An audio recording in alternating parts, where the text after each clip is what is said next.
Hey there everyone, welcome to Tales in Text and I'm your host Nisha and welcome to another book review. And in today's video, I'm going to be reviewing a really interesting book, a book that belongs to the genre of ancient South Asian literature, and the book that I'm going to be talking about is the Nitopadesha.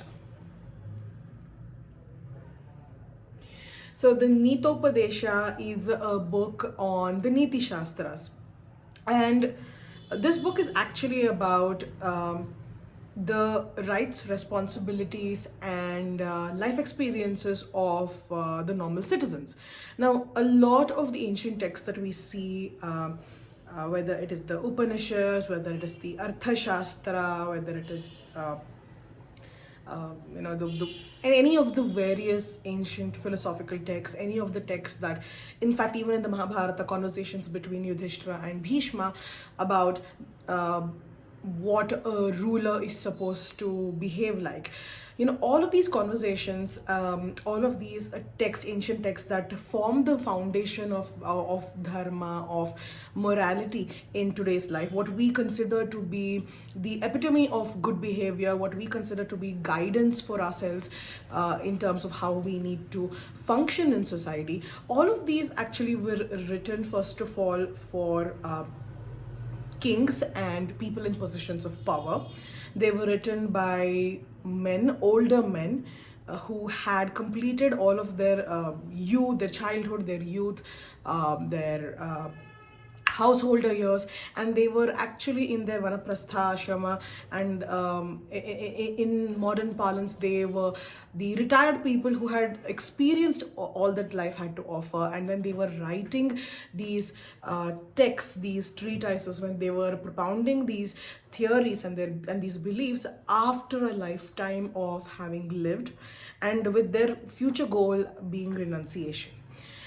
It was either that, or it was written by ministers for kings as advice for kings on how to govern their citizens, how to nurture their kingdoms in various circumstances. And all of this, while it is interesting and while it is beneficial and while it is helpful, it is not actually geared towards or created for the conventional citizen like me or for you. While these texts can still give us a lot of wisdom that we can use in our day-to-day lives, they weren't actually expressly written for us. But there is a book that fills this gap, and that book is the Nitopadesha. The Upadesha on Niti, the treatise, the discussions, the engaging conversations, the debates about the morality of citizens, of the rights and responsibilities of citizens. Now, this book has been translated by Mr. Nitin Pai, who has created a modern-day Takshashila university. And what I mean by this is that he has called his institute, which basically works in collating these ancient texts and translating, and basically works a lot with these ancient texts. He's named it after the famed Takshashila University. And how he has found this book is actually quite very interesting. So I'm going to give you a tiny brief about how Nitin Pai actually came across the manuscript for the Nitopadesha. So Nitin Pai was actually abroad, I believe, and he runs into a professor from Afghanistan. And this professor from Afghanistan actually hands him this manuscript, or rather he sends him this manuscript when he finds out that his name is Nitin Pai and he has started this university called Takshashila University, and he sends him a manuscript called Nitopadesha. Now, the Nitopadesha, when he actually received it, Nitin Pai could not actually read a single word because it was not in any language that he recognized. And he was actually moving at that time. He was shifting homes, so he puts the manuscript away in a box and he carts it across to another city where he's traveling to, where he's going to be living. And for the next 10 years, he has forgotten about this manuscript. And after a decade, as he's rummaging through some boxes, he comes across this manuscript that is still in his possession. And then he remembers, yes, this Afghanistan professor had actually given this to me. And then he takes out his phone and uses AI translate, and he finds out that the manuscript is written in a language called Tocharian. Now, I did some research, and Tocharian is actually an extinct language today, but it was a language that was used in parts of Afghanistan, Central Asia, and in very rare circumstances, it wasn't actually a language that or a script that was used in South Asia specifically, but some traders from Central Asia and from the Middle East, from Afghanistan. So these spaces, they used to use Tocharian a very long time ago, and it actually became an extinct language. And AI is the only tool that was available to actually translate this manuscript. And so Nitin Pai used AI to translate the Tocharian into English, and he has edited the book, and he's called it Nitopadesha. Now, I like this book, but I also have some problems with this book. And in saying that, I do want to clarify one thing. Nitin Pai has not named this book after himself. The interesting and coincidental thing about the Nitopadesha is that the Nitopadesha is actually based in the city of Gandhara. Now, and if you know the Mahabharata, you know Gandhari is from Gandhara, and Gandhara is supposed to be in modern day Afghanistan. Now, although technically, according to current day geopolitical, treaties and national boundaries, Afghanistan is not a part of India, it is not a part of South Asia. Yet we see in deep time in our ancient scriptures that from as close as from the Red Sea, from one side all the way to East Asia, that various cities and states and countries have been mentioned in ancient Indian epics, in ancient South Asian epics, and have been called as coming within Jambudvipa, within Bharata. So one can assume that these, whether through kinghood, or rather through royal control, or through trade, these cities from Afghanistan to current day India, there was a very close tie. Now, the book Nitopadesha is actually based in the land of Gandhara, and in a specific Janapada called Chakrapuri. Now, Janapada, a land ruled by its people. It's a democracy. The word Janapada means democracy. And so there is a Janapada called Chakrapuri in Gandhara. And the residents of Chakrapuri are actually in a conundrum.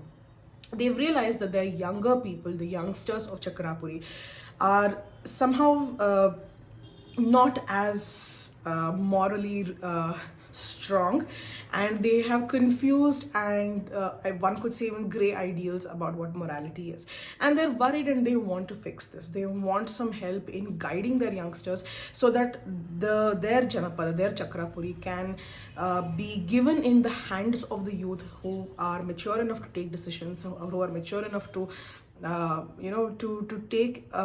help nurture their beloved city and to ensure that the city doesn't get destroyed. Now, even in modern day contemporary times, we've seen that so-called democracies, unless they have a mature, empathetic population who are residing in that country, then democracies don't stay democracies for long.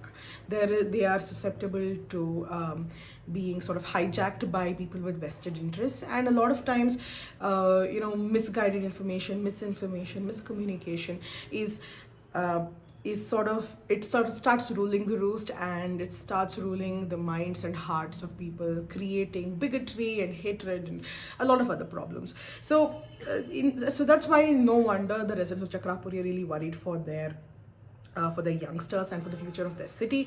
And that's when they decide to call in, I would say, the big guns. And who is the big gun here? It is a person called Nitina. And not much is known about Nitina. And in fact, Nitin Pai himself mentions, and he wonders whether Nitina is a real historical person, because there was a person called Nitina who was really actually studying / teaching / engaging in conversations at the original Takshashila University of Europe. So the Takshashila University, as you know, is one of the leading in one of the earliest universities in the world, where not only was it one of the earliest universities in the world, but it was also one of the earliest places where people from around the world could come together.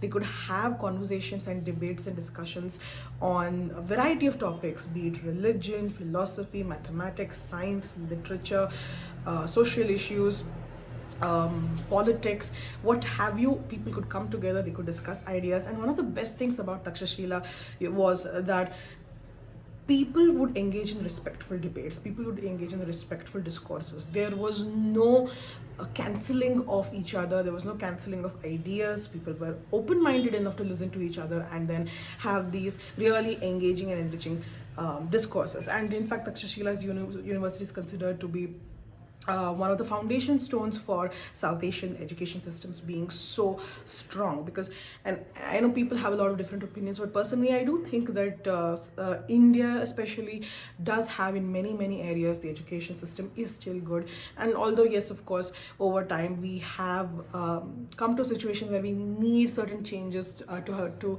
sort of bridge the school industry gap, yet compared to many other parts of the world, we still do have a very solid foundation in education, and we are an academically oriented society. So in this book, Nitin Pai, in the introduction, he does debate about whether Nitina of Takshashila is first of all a real person, and if he is the Nitina of Takshashila, that is the real person, then who was he? Was he just a student? Was he a teacher? Was he a scholar from a distant land who just happened to come here because he had heard this place was so open and welcoming of scholars? Who was he? While we don't know who Nitina is, we do know, according to the book, that Nitina was imprisoned by a king for making certain inflammatory sentences. And Nitin Pai, in his introduction, and also there's an introduction by Dr. Bibek Debroy, may he rest in peace. Both Debroy and Nitin Pai, they do speculate about what kind of inflammatory sentences or statements Nitina might have made or could have made that put him in prison for quite some time. So the residents of Chakrapuri know that Nitina is a very intelligent man. He's a very astute man. He has a lot of knowledge and wisdom. And they decide that, we will try him out. We will ask him to come and teach the tenets of morality and teach the tenets of citizencraft. I think that's the right word to use in this case. It's teach the tenets of citizencraft to their youngsters so that he can train them and guide them to become empathetic and mature-minded citizens of tomorrow. And when they call him, they cut a deal with him, and they say that if within 1 week you are able to make any sort of change, effect any sort of change within our children, within our I believe it's 1 month, I'm so sorry, within our youngsters, within our children, then we will buy your freedom from the king. We will pay for your freedom and we'll set you free and you can go where you want.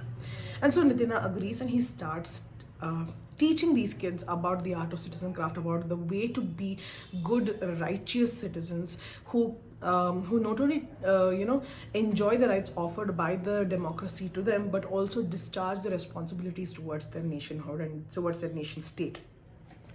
And that's where we find ourselves at the start of the Nitopadesha. Now, Nitopadesha is actually divided into 4 books, and each of the 4 books deals with a different aspect of citizencraft. So I'm going to be giving some description about what each of the books actually stands for, and sort of bringing this all together. So every book has a sort of a prelude or a prologue, which is a story that sort of sets the stage for the rest of the stories. Then you have between 7 to 8 sub-stories, each of which deal with a different aspect of that particular theme of citizencraft. So there are 4 major themes, and then there are 7 to 8 sub-themes within each theme. And at the end, you have an epilogue of sorts for that particular theme, for that particular book or within the manuscript. And then you move on to the next book or to the next theme.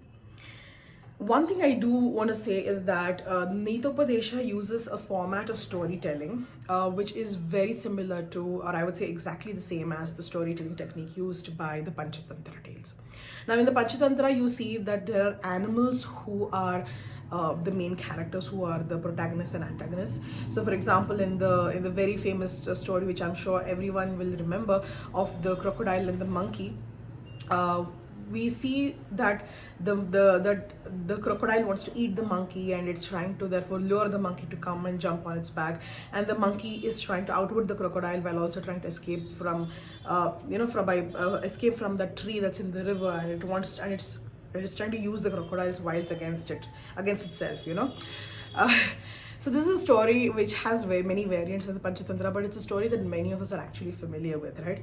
Now, but the Panchatantra was actually a tool. The mode of storytelling of using animals was a tool to actually make these stories very child friendly, but while also encapsulating or talking about important human characteristics, important human experiences, and then helping the reader sort of visualize it through the form of animals, through these cutesy stories, but also learn these lessons that pack a big punch. And all these lessons ultimately had to do with morality, with right and wrong, with good behaviors, with our roles in our communities and in our societies. So the Nitopadesha also uses the storytelling technique of using animals in the place of humans. So every story in Nitopadesha actually uses animals. So you will have conversations between bears and rats, you have conversations between rabbits and elephants, you have conversations between frogs and birds. So, and all of these adventures that take place are actually situated in the animal kingdom. But every single one of the lessons that we see in the Nitopadesha is actually about humans at its core, and it is geared towards people to make them, to nurture them, and to help them become the best possible citizens so that can actually build a democracy. So the very first book that is there in the Nitopadesha of the 4 books is the Jewel of Citizencraft. And this book deals with what makes someone a good citizen, and how the behaviors of a citizen can actually help in the development of a good state, a good nation. This book deals with a very I would say a direct approach towards citizencraft, in terms of what are the rights that a citizen can expect from a city or from a state, from a nation, and what are the responsibilities that a citizen has to discharge towards their nation. What is it that a city owes to its citizens, and what is it that a citizen owes to its city. So we have 7 different stories which talk about how people, how in this case the animals chose specific cities for specific traits, and how the way these cities were ruled, and how the resultant benefits, rights and responsibilities that its citizens received, how did it lead to the development of that city or that nation. So it talks a lot about both the I would say at a macro level, how a nation, how the governing of a nation at a macro level determines its future, and at a micro level, how the governing of a nation affects people's individual lives, and how these individuals living, how their actions can affect the governing of the nation and the shaping of the nation. So it's a very direct approach to citizencraft, and these 7 stories deal with how we can be good citizens. The book 2, the second book, is the thread of the science of prosperity. Now, as the name suggests, this book has a lot to do with economics.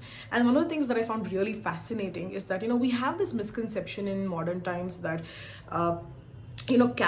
capitalism is a modern day problem, right? Economic slavery and economic disparity is a modern day problem. It's a post-colonial problem. We have these misconceptions, and we believe that the ancient times, ancient India, was a very simplistic place. When we think of ancient times, we only think of the barter system as being something, a very simplistic form of economic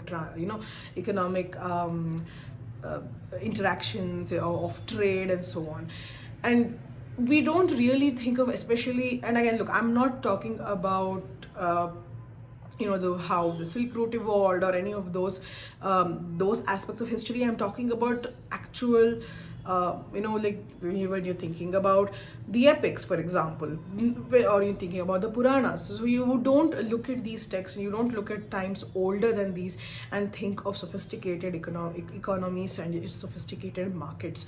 But the truth is that they were. And the thread of the science of prosperity actually deals with economies and markets.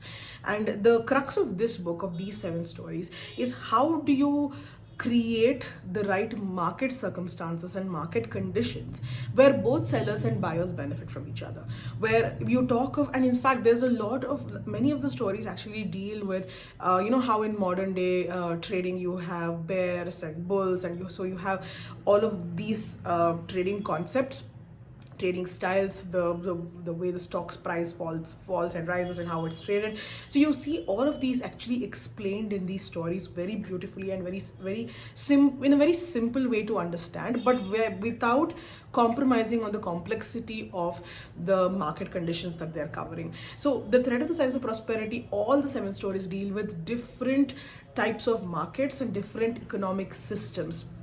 You deal with capitalism, you deal with communalism, you deal with socialism, you deal with so many things, and then you kind of see how all these affect the market sources. You also look at things like hoarding, corruption, tampering with the quality or tampering with the prices. You look at how cartels can actually form and sort of destroy the market. So these are really, really interesting and complicated economic and finance related concepts that every one of these stories using animals, they describe that, and it was a very, very fun part to read.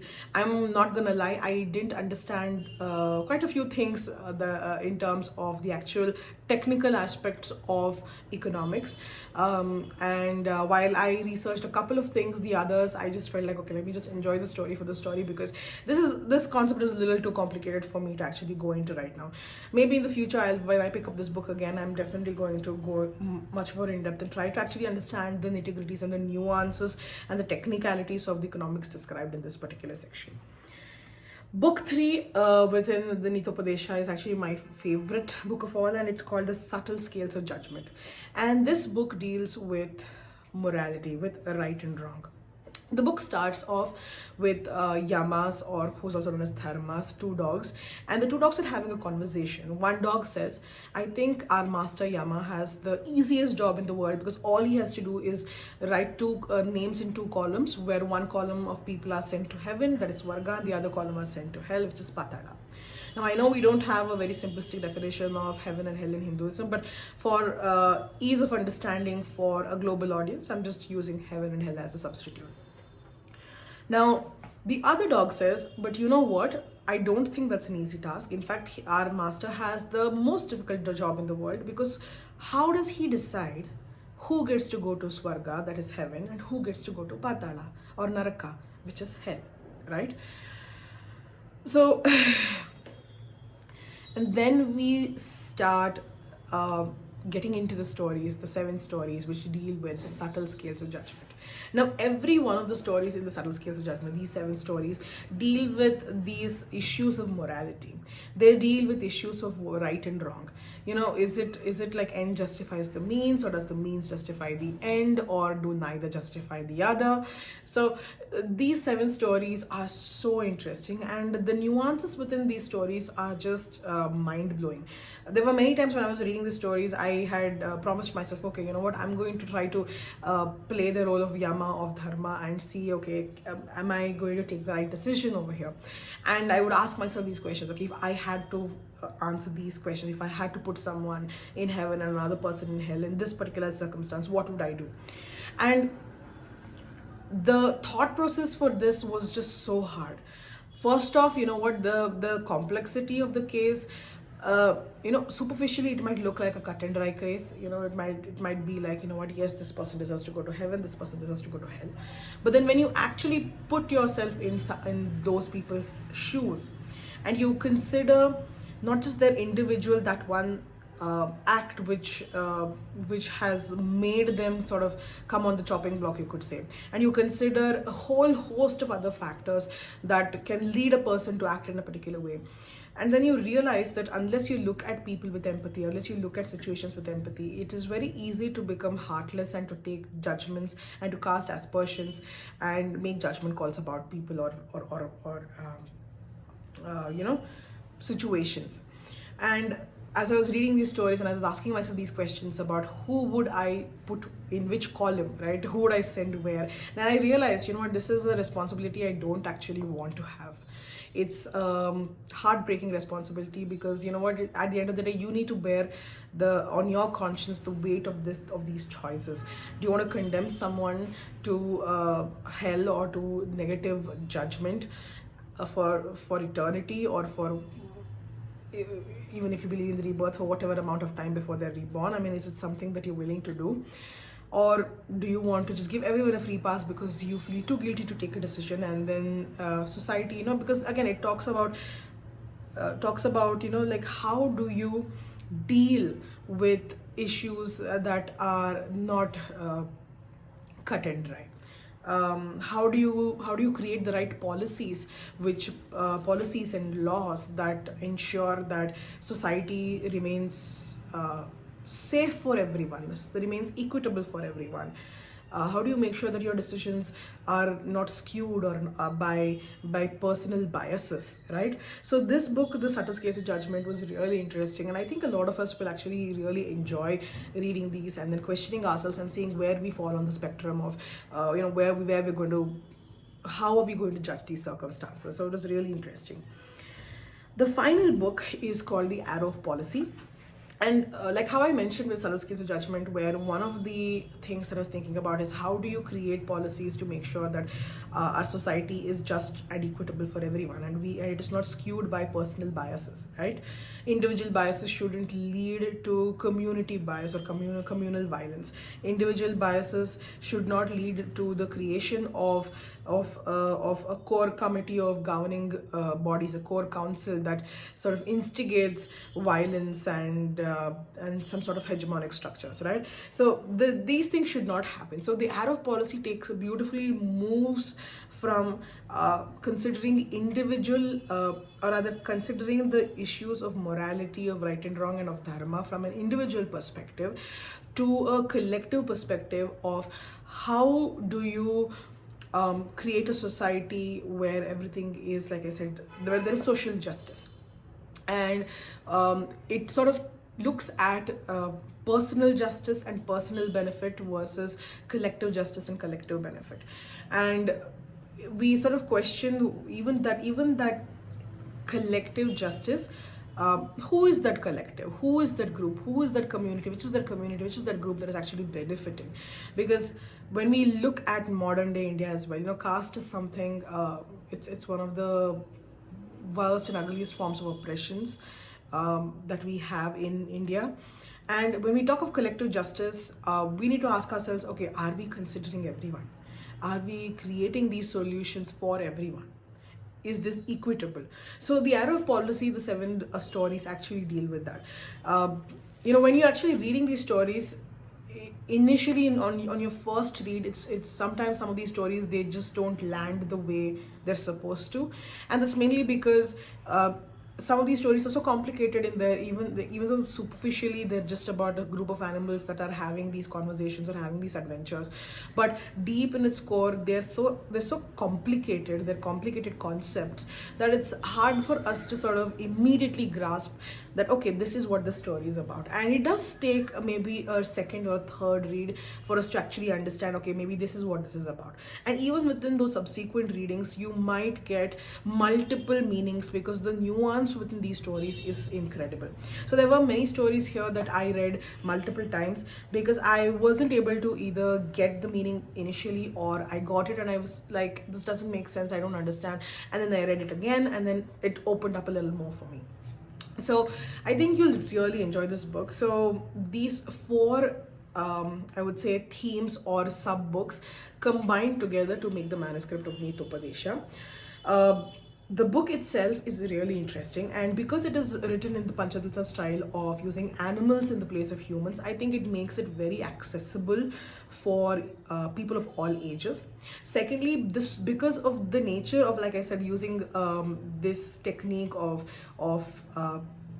sort of folk tales where animals are the main characters, you don't have to just read this book. This book can be read by one person, and it can then be narrated to other people, and can be used as a discussion point.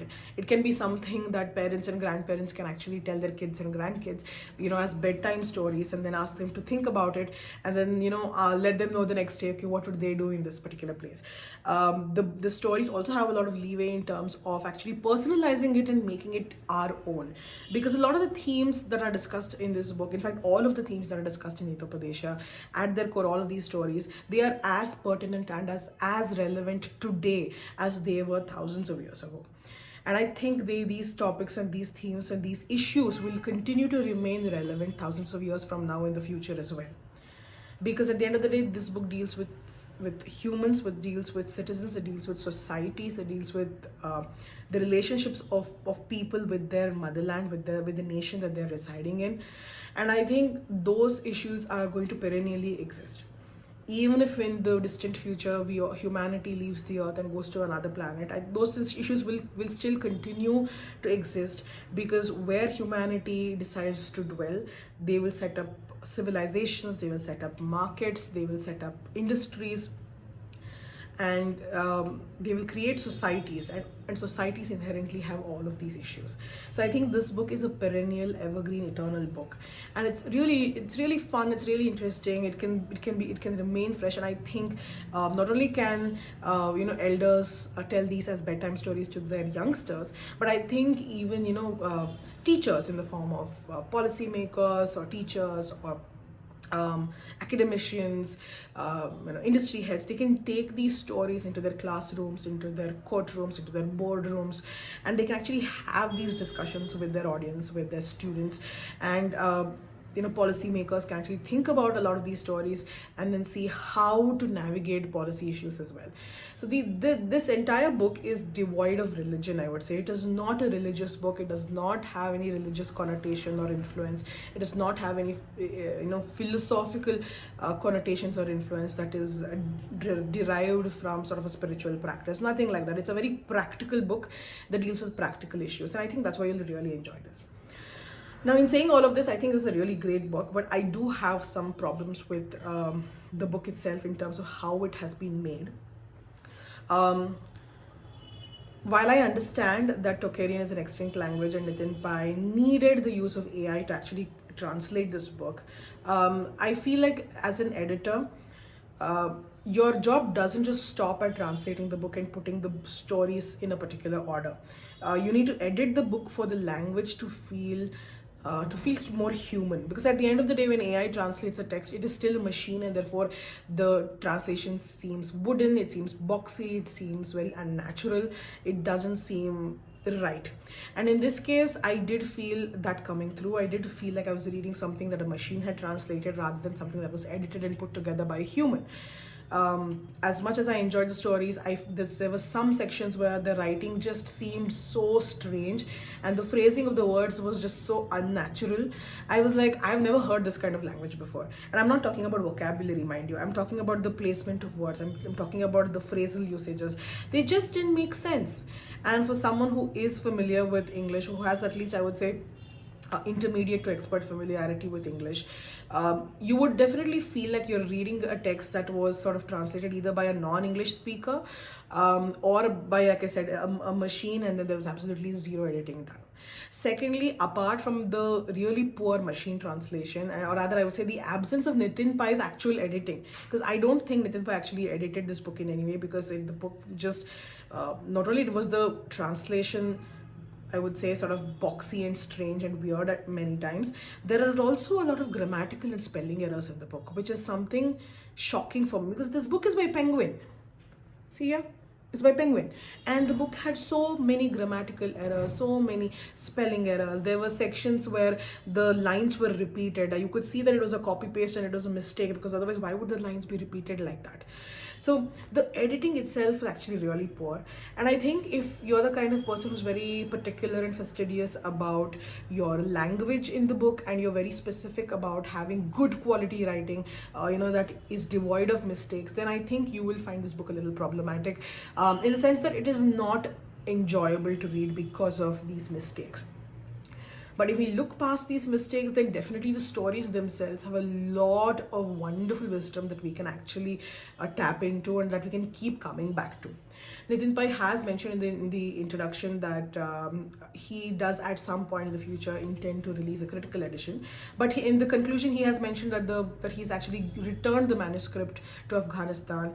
And so I don't know how, when, where. Yes, photocopies might be there, but in terms of creating the actual critical edition, I don't know if that will happen, and if it will, when it will happen. So I don't know. And I really hope that if he does actually produce a critical edition of this book, the translation and the editing that he does is significantly better than this one, because I did not enjoy the translation of this book.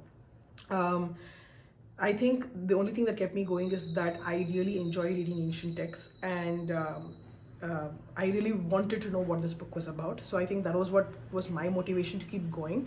But otherwise, I don't think I would have continued reading this book.